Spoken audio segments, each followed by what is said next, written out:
30 years of blah, blah, blah, and where has that led us?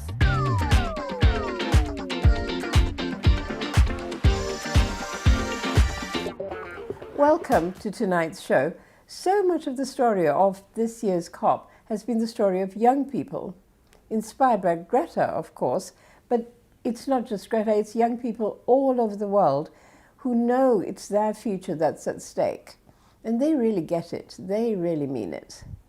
So in response, we've been building a platform to hold and present their voices. It's called My Bit, Your Bit.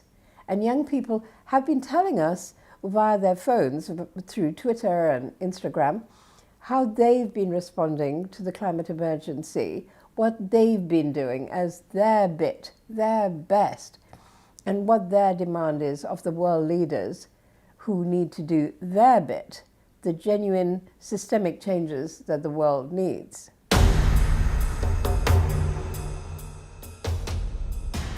I changed my diet to plant-based because of the greenhouse gas emissions in animal agriculture.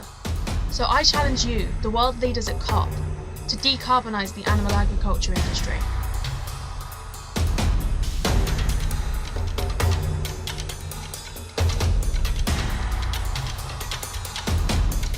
I try and do my bit every day to be a voice for our incredible ocean, to make sure that it's recovered and that it's being protected. Now, world leaders at COP26, I need you to do your bit and bring forward legislation and real commitment to helping to recover our ocean and to ensure that it's protected for the future. Working together, every reduction of our carbon footprint will help towards the climate crisis.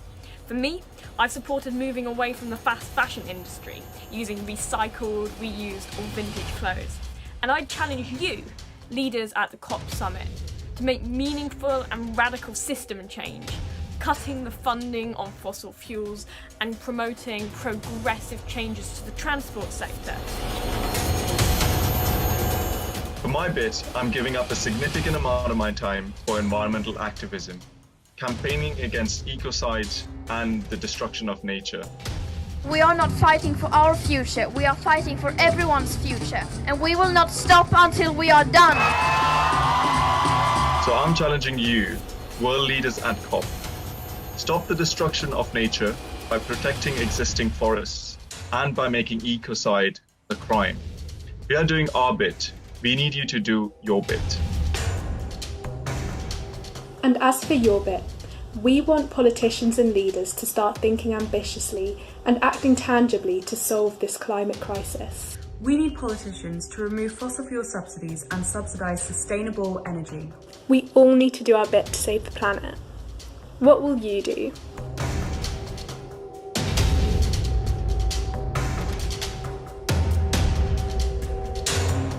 So tweet your message too. Just use the hashtag MyBitYourBit. And here's one young person at the COP who spoke to us in more detail about what she's doing and what she wants world leaders at the COP to do. Meera Dasgupta is an eco-poet.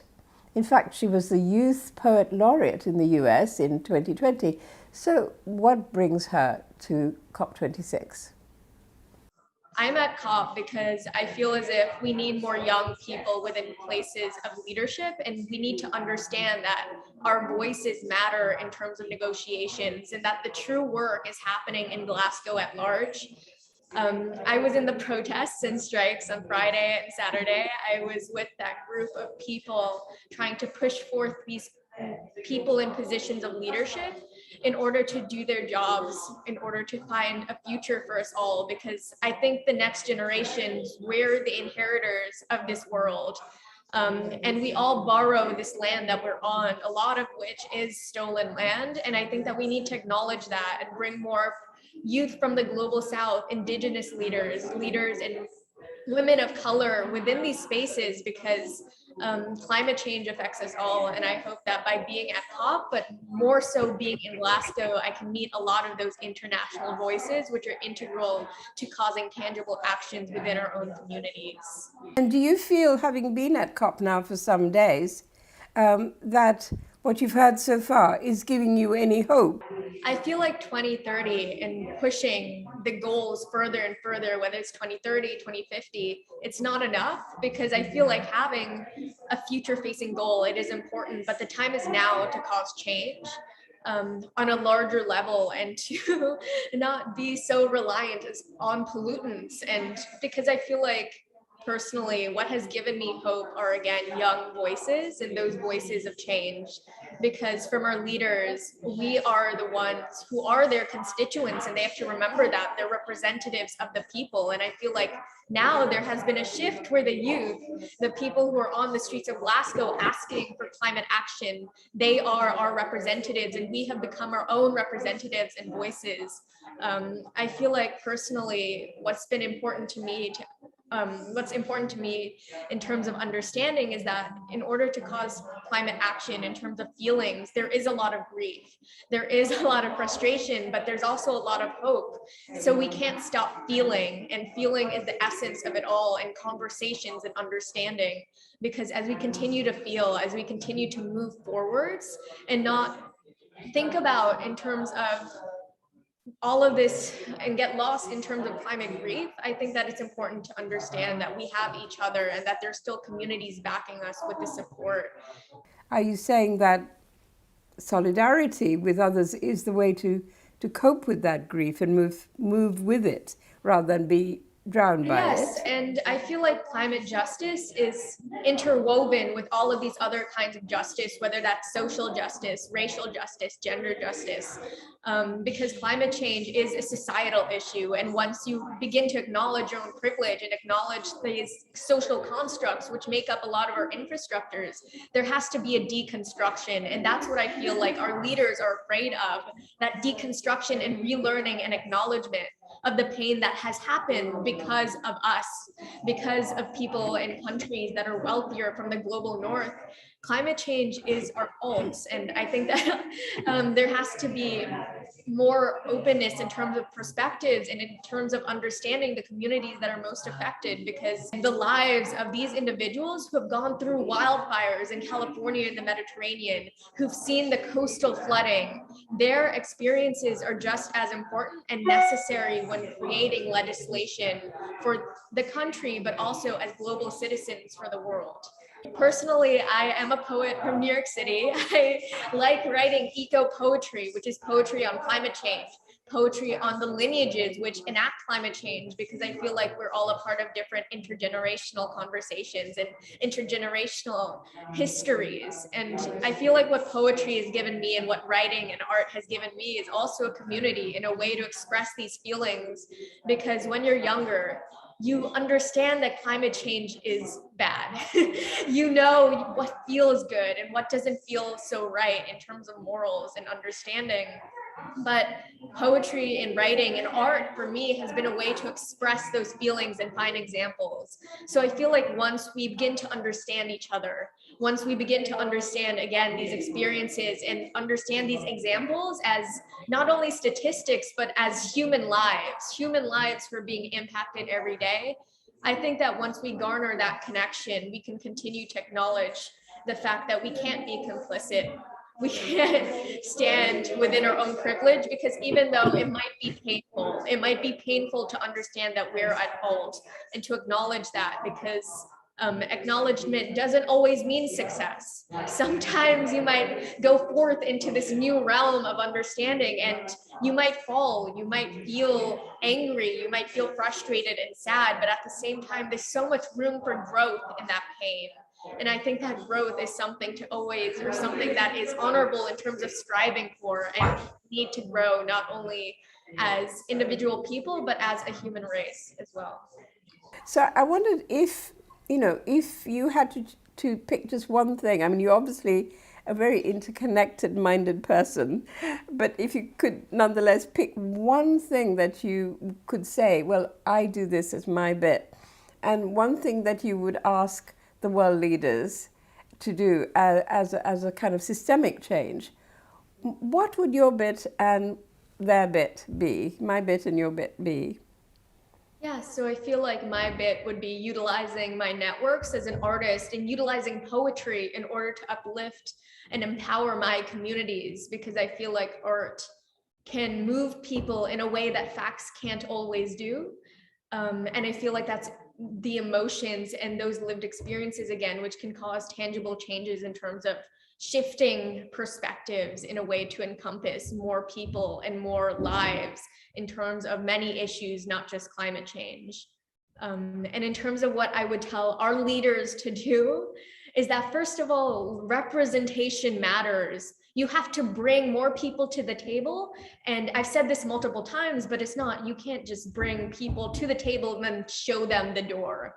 They have to make a tangible part in terms of these negotiations, in terms of actions, because you, again, represent us. And I'm telling this to our leaders in terms of government positions and also corporate actors, because in 10 years, when the world is burning, what is money going to do?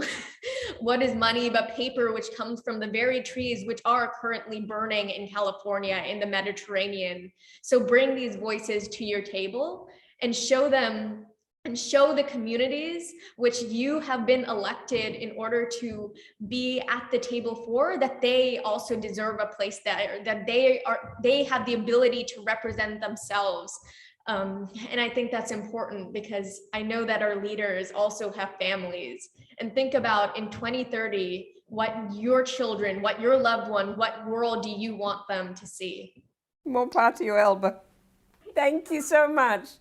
Bye for now. Bye. Bye. We're only 2 days away now from the end of the COP, and the draft of the official text has been leaked. And there's a sense of shock around, because our hopes of reaching 1.5 degrees or even anywhere under 2 degrees have been dashed. So here's the blisteringly sweary juice media again to remind us what the COP actually needs to do if they really mean it. Hello, I'm from the government with an update on how we're handling the climate crisis. We know you're all counting on us to solve this problem so humanity can keep enjoying its favorite pastime, continuing to live on this planet. But you see, we've realized that we are the problem. And so, how shall we put this? We're actually going to get us all killed. Look at this graph shaped like a penis, because it shows how fucked we are. This is where we are now. And as we can see, it's already pretty fucked, with massive fires, floods, heat waves, locusts, bullshit. This is what scientists call the stop here or we're fucked point. And this is where we're currently headed, or as scientists call it, net fucked by 2050. The good news is we've promised to reduce our emissions. And if you take all our promises and add them together, that puts us on track for still very much fucked by 2050. And that's if we keep our promises. A big if, since some of our biggest promises are being coke-blocked by corporate coal shills, while others are nothing more than blah blah blah, or a plan printed on a pamphlet. Pamphlet? Our promises and pamphlets are also based on the hope that we'll offset our emissions with technologies which don't work or even fucking exist. Or with technologies that do work and exist, like trees. Except trees need time to grow, which we don't have. And space, which we also don't have. Plus, trees can burn, which seems to happen a lot these days due to climate change. And when they do, they release all that carbon they captured. Which means the only way we can keep our promises is to stop emitting carbon. Are we doing that? God, no. We've been subsidizing it at a rate of $11 million per minute, which discourages investment in renewables by distorting the market. And that's why there's a huge gap between our promises and where we need to be. We don't talk about that gap because that would entail a complex process called being honest. Being honest would mean admitting that we're failing. And we can't do that because then we'd have to stop failing. That would mean ending fossil fuel subsidies and banning all new gas, coal and oil projects.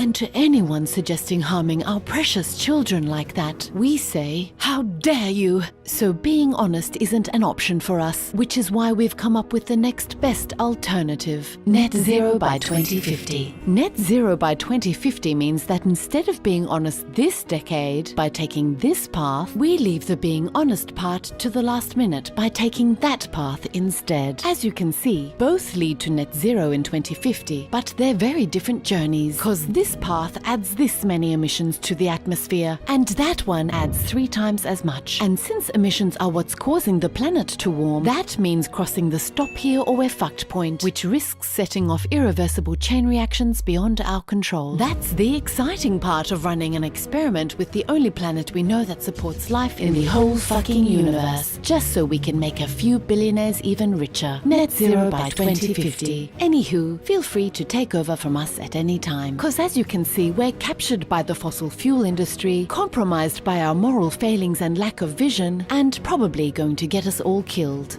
This has been a message from your local government franchise. Goodbye. Authorized by the Department for blah blah blah.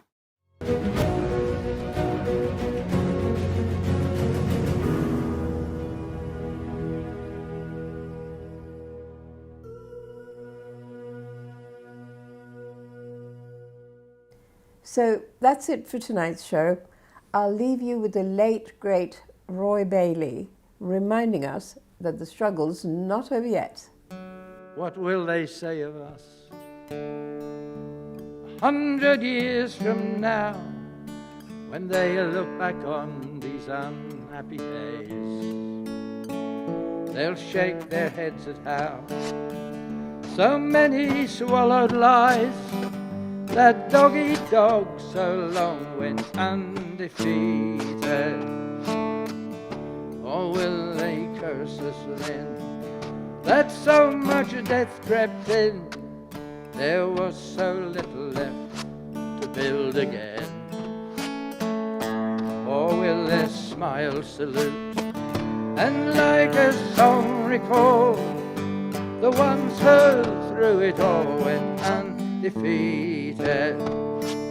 There are two traditions in all human societies: the tradition of hierarchy, of order, and of discipline, and the tradition of equality, freedom, justice. I'm tired of wearing thin these same old words of rage. Some days the bad guys win, but nothing's changed. Although the language pales and the nerves of love grow numb, somehow we carry on undefeated, holding all people's lives to be of equal worth, more dear than the money talk or the tricks of the state. The hands that work no wrong, the breath that lifts the song, the hearts that hold each other undefeated. I want you to sing that. You didn't come here expecting to sing. Well, you've got to accommodate this misfit down the front here.